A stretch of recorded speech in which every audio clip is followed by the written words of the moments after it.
Meanwhile, what Government Minister Shane Jones has called his Mexican standoff with Green MP Ricardo Menendez March wrapped up today. Jones shouted, "Send the Mexicans home," in Parliament on Tuesday. New Zealand First Leader Winston Peters backed Jones this afternoon, saying if people couldn't stand the heat, they should get out of the kitchen. Then the Mexican ambassador got involved and Peters suddenly started to feel decidedly hot himself. Here's senior political correspondent Jenna Lynch. Surrounding himself in the civility of a classroom, PM learning new words with the kids. Well, what's my word now? A refreshing break, perhaps, from the language coming out of his colleagues. Calling everybody as a leader to say, hey, listen, take that moment, think about what you're going to say before you put your mouth into gear and watch the rhetoric. Shane Jones blasted by the Greens for yelling out, "Send the Mexicans home," during a debate earlier this week. Here it is again. Listen carefully. Human life decreases.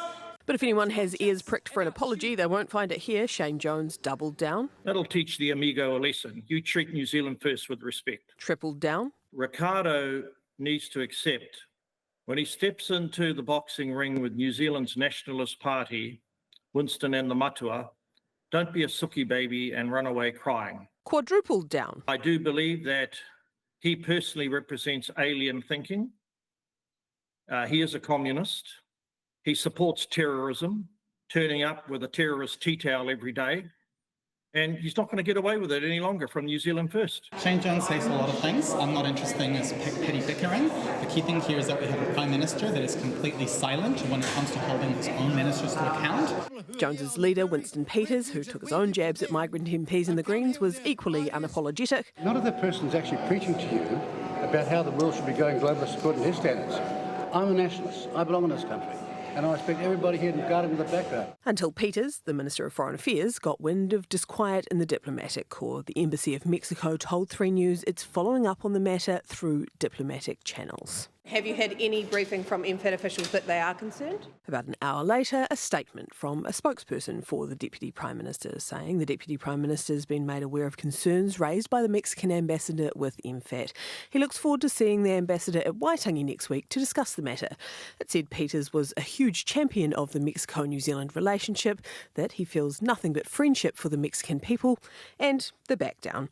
It said in the heat of the moment, in the robust environment of Parliament, sometimes members say things when provoked that, on reflection, may have been expressed differently. The opposition calling on the PM to pull New Zealand First into line. I think if the Prime Minister keeps being silent and showing a lack of leadership when it comes to the racism and xenophobia from within his ranks, what we're going to see is people on the ground feeling emboldened by this rhetoric. If you can't stand the heat, get out of the kitchen. If these are the values of New Zealand First and the values of a Deputy Prime Minister and a Minister for Foreign Affairs, I don't think he's fit for the job.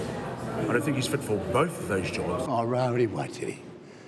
The Midnight Cowboy says that. What a joke you are for even thinking that he's credible. I think you heard Winston say that his comments were not intended to be anti-immigrant, and that's not what he intended. And so fair enough for him. But I just say to you is that, they're not words that I would use. And as political leaders, we've all got a responsibility to be responsible for what we say. It's not good enough. But that's indicative of the weak leadership that we've seen from him as a Prime Minister. The rat's derriere what Labor thinks. Well, everybody just needs to watch their rhetoric. And actually what we're here to do is to focus on New Zealanders, and what they want us focused on is them. The Prime Minister's relentless attempts to focus on the economy becoming harder to maintain by the day. Wow, Jenna, that was a lot. And this must be incredibly frustrating for the Prime Minister.